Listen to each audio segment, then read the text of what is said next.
Cleetus McFarland almost wrecked his brand new race car during a test session, and the way he saved it has the entire NASCAR world talking right now.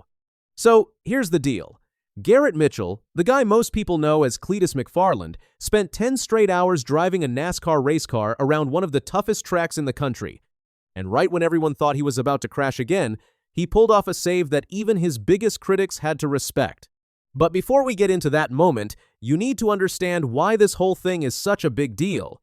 Cleetus McFarland is a YouTuber. He has over 4.5 million subscribers. His whole thing is cars. He builds them, races them, and films it all. He even owns his own racetrack in Florida called the Freedom Factory. The guy lives and breathes motorsports. Over the last couple of years, Cleetus went from making YouTube videos to actually racing in real NASCAR events. He started in the ARCA Menard Series in 2025, driving for Rhett Jones Racing. In 5 ARCA starts, he grabbed 2 top 10 finishes, 10th at Talladega and 9th at Charlotte. Not bad for a guy who came from the internet. He also had a close friendship with the late Greg Biffle, a NASCAR legend who became his mentor. Biffle tragically passed away along with his family in a plane crash in December 2025. Cleetus called their time together some of the greatest moments of his life. Biffle had been helping him chase his dream of one day racing in the Daytona 500. Then came February 2026. Cleetus got approved to make his NASCAR Truck Series debut at Daytona. But before the race, he had to pass a test at Rockingham Speedway. He crashed during that test. NASCAR still approved him anyway. At Daytona, things went bad fast. Cleetus lost control of his truck all by himself just 5 or 6 laps in. He hit the inside wall and his day was over. Finished 37th. He bounced back with an 11th place finish in the ARCA race that same weekend. But the truck race was the one everybody remembered. And the NASCAR world had a lot to say. Denny Hamlin talked about it on his podcast and said he knew before the race started that it was not going to end well. He said Cleetus never once looked in control. Freddie Kraft, Bubba Wallace's spotter, called out NASCAR's approval process on social media. Crash at the Rockingham truck test. Crash lap 5 of your only truck start. Good enough for me. Approved. He added that he does not blame Cleetus. Anyone would jump at the chance. Then, just days later, Richard Childress Racing, one of the biggest teams in NASCAR, announced a 2-year deal with Cleetus McFarland. 3 races a year in the NASCAR O'Reilly Auto Parts Series.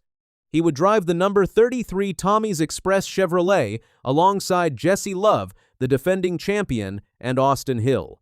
His first race was set for April 4th at Rockingham. Cleetus called it a dream come true and said he was grateful to learn under the leadership of Richard Childress and his team. But oh man, did this news make people angry.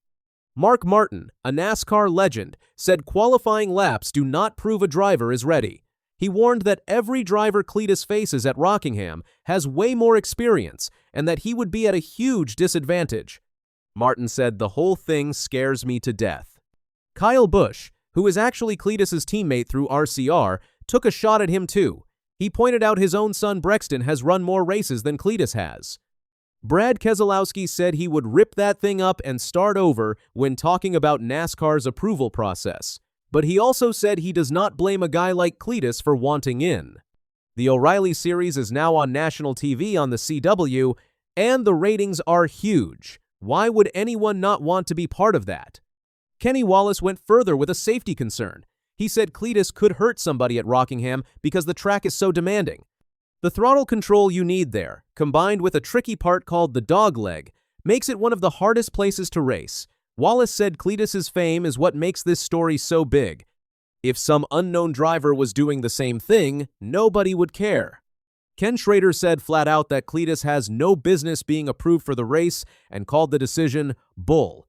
But even Schrader admitted he likes watching Cleetus's content and understands why NASCAR wants him there. More eyes means more ticket sales. Kyle Petty said, "Don't come here if all you are is an internet sensation because you've got no place on a racetrack with those guys." Tommy Baldwin from Rick Ware Racing said Cleetus is hurting himself by moving up too fast and does not even know the difference between a pro late model and a super late model. So with all that noise surrounding him, Cleetus showed up at Rockingham for a massive test session with his RCR team, and what he did surprised a lot of people. He drove for 10 hours straight. He burned through 5 sets of tires, and when it was done, he posted on social media saying, "Had the greatest day of racing in my entire life yesterday. Learned so much in 10 hours of driving, more than I could have imagined. RCR has an incredible team of people. We went through 5 sets of tires and there's not a scratch on my new car." But it was not all smooth. About 70 laps into one tire run, Cleetus lost the rear of his car coming through a corner. The car snapped loose, and it looked like he was about to spin into the wall. This was the moment his critics were waiting for. Except he caught it. He saved it. He kept the car off the wall and kept going. A clip of the save was posted online, and fans went crazy. One fan wrote, "I can't lie, that's a solid save." Another said, "Pretty good save, all things considered.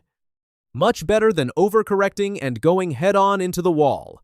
And one fan pointed out the important detail. He was on his 70th lap on that set of tires. The grip was basically gone. That makes the save even more impressive. Remember, the last time Cleetus tested at Rockingham for his truck approval, he crashed. This time he saved it. That is real progress. And that progress is what split the fan base right down the middle. When the test results hit Reddit, the comments were a war zone. Some fans still called him just a YouTuber who has not earned his spot, but others fired back. One fan wrote, "So many miserable people in here upset about a dude excited to go racing. Some of you genuinely sound like this is ruining your life." Another said, "People are mad at him for doing what you're supposed to do to get into racing. Leverage what you can do for a sponsor in order for them to put up the money for you to drive the car." And maybe the most honest take was this one. People in the comments are bitter. They'd be doing the same thing he's doing if they had the means. Cleetus himself addressed the hate on the Dale Jr. Download podcast. He said, "I think right now I'm the rookie and people can say whatever they want. But when I keep coming back every time and they realize that their words don't affect me time and time again, they're going to run out of breath. Because as long as I'm having fun, I'm going to keep showing up at these NASCAR races." He also talked about how he went through the same thing in drag racing. "When I went into drag racing, I was the class clown. They all thought I was a joke. And look where he is now." On top of all this, Cleetus is not just relying on the RCR deal. He sold his personal powerboat to buy a super late model race car. He is working with his ARCA team to build it as a pro late model first so he can develop step by step. And he owns his own track so he can practice whenever he wants. Now everything comes down to April 4th. Rockingham Speedway, the North Carolina Education Lottery, 250. That is where Cleetus McFarland makes his O'Reilly Auto Parts Series debut on the CW at 2:30 in the afternoon. How he does there decides whether he gets approved for his next start at Talladega. Every person in the NASCAR world, from the legends who doubt him to the millions of fans who follow him, will be watching.